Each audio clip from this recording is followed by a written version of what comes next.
თელავის დასახმარებლად კახეთში დილიდან ცოცხალი ძალაა მობილიზებული. პროცესში ჩართულია რეგიონის 8 მუნიციპალიტეტი. მერეებმა და საკრებულოებმა სტიქიის ზონაში მოქალაქეები გააგზავნეს. ისინი იმ ადგილებს ასუფთავებენ, სადაც მძიმე ტექნიკით მუშაობა შეუძლებელია. თელავში მომხდარ სტიქიასთან დაკავშირებით სრული მობილიზებაა გამოცხადებული მთელი კახეთის მასშტაბით და არა მარტო კახეთის, მთელი ქვეყნის მასშტაბით. გვეხმარება კახეთის მუნიციპალიტეტის მერიის და საკრებულოს წარმომადგენლები, მეგობრები გვერდში გვიდგანან, სულ ყველანი გადანაწილებულები ვართ ყველანი სხვადასხვა ლოკაციებზე. თქვენ ახლა რასაც უყურებთ, აქ არის წარმოდგენილი თელავის საკრებულო და კავკასიონზე მდებარე ეს სკვერი, ხედავთ რა მდგომარეობაში არის, ვასუფთავებთ. ესევე არიან სულ ყველანი სხვადასხვა ლოკაციებზე გადანაწილებული და რა თქმა უნდა დიდი მადლობა მათ.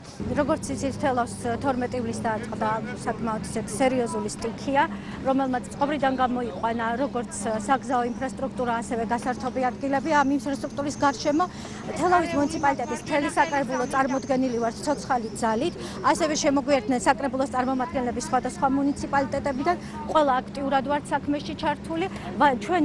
ჩვენ ზოგადად ცოცხალი ძალა ვასუფთავებთ იმ ადგილებს, რომელსაც ტექნიკა ვერ მიუდგება და რა ვიცი, მაქსიმალურად იმედი გვაქვს, რომ შევძლებთ ამ ადგილების მწყობში მოყვანას დროულად. ჩვენ ახლა ვიმყოფებით თელავში, ზეხნიაშვილის ქუჩაზე, სადაც მოხდა სტიქიური მოვლენები.